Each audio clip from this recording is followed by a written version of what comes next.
Bonsoir à toutes et à tous. La folie El Morgen, cette pâte à tartiner algérienne, désormais interdite dans l'Union européenne, fait le buzz depuis plusieurs jours. Après une demande qui a explosé, le produit a été jugé incompatible avec les règles d'importation de l'Union européenne. Des milliers de pots sont d'ailleurs coincés à la douane à Marseille. Officiellement, la pâte a donc disparu de nos commerces.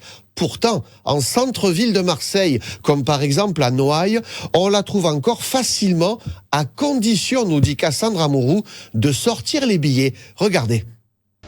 Il aura suffi de quelques pas avant qu'un commerçant nous aborde et nous propose un pot El Morgen. Des stocks sont bien là, à l'arrière du magasin. Anonymement, vous pouvez me le dire? Combien vous la vendez? Hors micro, on tentera de nous vendre le pot de 700 grammes, 30 €, soit plus de 4 fois son prix de base. Les clients en recherche sont estomaqués. Ça m'a proposé 30 € le pot. J'en ai déjà mangé, je ne l'ai pas payé ce prix-là. Mais quand vous l'avez mangé? Il y a une semaine à 10 € le pot. Dans le commerce d'à côté, c'est rupture de stock. Le gérant a un de ses containers bloqués à la douane. Il fait avec. Je ne peux pas courir derrière la pâte à tartiner. S'il n'y a pas, il n'y a pas. Je vends la Nutella à 5,99 ou 6 €. Ce n'est pas un produit qu'on ne peut pas vivre avec. C'est pas indispensable pour vous? Voilà, c'est vrai, c'est un beau produit, mais s'il n'y a pas, il n'y a pas. Parce que c'est les réseaux sociaux qui l'ont fait ça. C'est le TikTok qui a fait le buzz de Morgen. Il y a les fianceurs qui a fait la publicité de ça et d'un coup, ça a explosé. Mais la pâte Morgen, ça fait 3 ans qu'elle existe. Le futur reste incertain pour les marchandises bloquées. En attendant, la fameuse pâte continue de se vendre sous le manteau à prix d'or. La nuit dernière, vous avez été nombreux à remarquer le retour de la torche du site pétrochimique de l'Aveyra. Des Marseillais ont même diffusé sur les réseaux sociaux des images en s'interrogeant sur l'origine de ce halo. Regardez d'ailleurs ces images prises cette nuit depuis le quartier Saint-Jean à Martigues. La plateforme pétrochimique de l'Aveyra n'a pas communiqué sur cet incident. Je reçois à l'instant, d'ailleurs, vous le découvrez en même temps que moi, des informations émanant d'une source syndicale qui nous précise, je lis et vous le découvrez donc en même temps que nous avons entamé les procédures de démarrage suite aux problèmes techniques survenus récemment. Maritima, vous en avez parlé la semaine dernière. Malheureusement, nous dit ce syndicaliste CGT, nous avons eu de nouveaux problèmes techniques lors des manœuvres. Cela devrait durer encore 2 à 3 jours. La CGT déplore cette situation qui aurait pu être évitée si nos unités avaient été mieux entretenues et si nous avions eu les investissements nécessaires ces dernières années. Voilà, vous découvrez l'information qui évolue en même temps sur Maritima Télé. À Marignane et plan de campagne, top départ pour l'extension du Zénibus. Ce bus transporte déjà plus de 1,5 million de passagers par an, au Pen, à Vitrolles, Saint-Victoré et à Marignane. En prolongeant le réseau de 7 km, il s'agit pour la métropole de desservir des pôles économiques majeurs du territoire. Le point avec Cyrielle Blazikowski.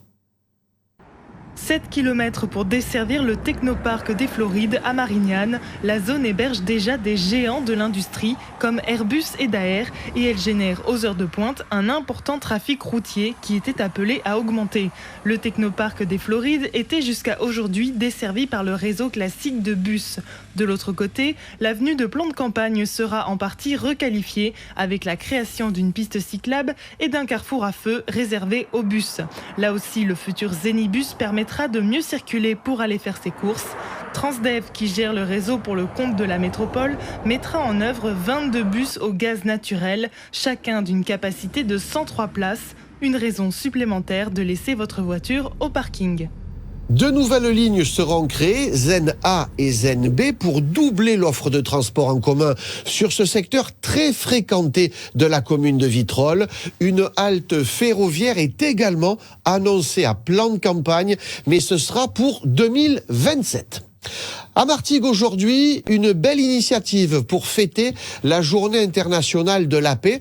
Regardez ces images signées Cyrielle Blazikowski. Ça se passait cet après-midi au Jardin de Ferrières à Martigues. Il y aura, notez-le, d'autres initiatives demain avec une projection du film L'histoire de Souleymane sur la thématique de l'esclavage. Ce sera à 19h au cinéma La Cascade à Jonquière.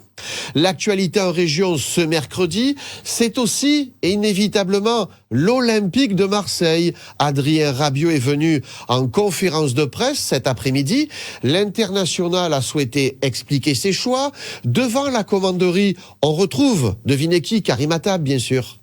C'est ici même, devant le bâtiment Presse, qu'a eu lieu la présentation d'Adrien Rabiot devant une salle bien garnie, puisqu'il y avait une quarantaine de journalistes pour écouter les premiers mots de l'ancien milieu de terrain du Paris Saint-Germain et de la Juventus de Turin, un Adrien Rabiot qui est surtout revenu sur les conditions de son arrivée à l'Olympique de Marseille.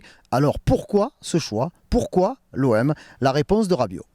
Pourquoi? Parce que, comme il a été dit, en discutant beaucoup avec Mehdi Benassia, avec le coach, avec le président aussi. Ils m'ont exposé le projet ambitieux de l'Olympique de Marseille et j'ai adhéré tout de suite.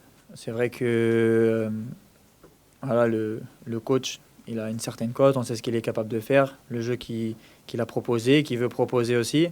Et pour moi, ça semble être un vrai beau challenge de pouvoir venir ici avec une équipe jeune, de qualité, et pouvoir remplir les objectifs du club et mes objectifs personnels.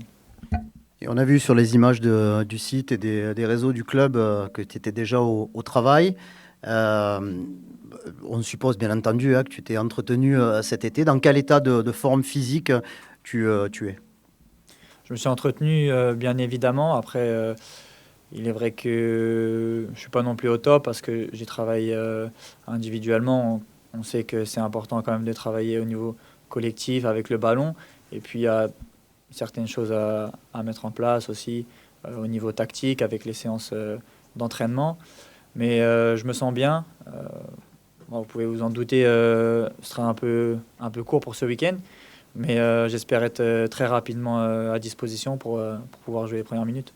Pendant une bonne vingtaine de minutes, Adrien Rabiot a répondu à toutes les questions, qu'elles soient d'ordre technique, tactique, physique, comment il se voyait plus tard à l'Olympique de Marseille sur le terrain, sa relation avec Roberto De Zerbi et avec Mehdi Benassia. Il a été présenté par Fabrizio Ravanelli, un ancien lui aussi de la Juve qui était aux Anges cet après-midi. Merci Karim. Ce soir sur Maritima, Karim changera de maillot. Après le maillot à domicile à la commanderie, notre reporter enfilera la tunique de présentateur avec Jacques Bail et Steph Martins au comptoir du bar des supporters. Et si Adrien Rabiot était lui aussi à l'origine des files d'attente devant les boutiques de l'OM à Marseille? Depuis le lancement du nouveau maillot collecteur, elles ne désemplissent pas. Ce matin, près de 150 personnes attendaient devant la boutique du Vélodrome. Ils étaient plusieurs dizaines devant la boutique de la Canebière pour se procurer un maillot vendu 100 € pièce. Cassandre Amorou. Je suis venu hier et j'étais un peu déçu parce qu'il n'y avait pas la taille. Et ouais, je suis venu samedi, il n'y avait pas la taille. Ils ne les avaient pas reçus et ils m'ont dit de passer demain, que encore c'était du conditionnel. Vous voyez, c'est mon cousin qui réside à Paris qui m'a missionné, obligé. Alors là, ça c'était la première chose. Elle a dit quand tu arrives à Marseille, tu vas à la boutique OM.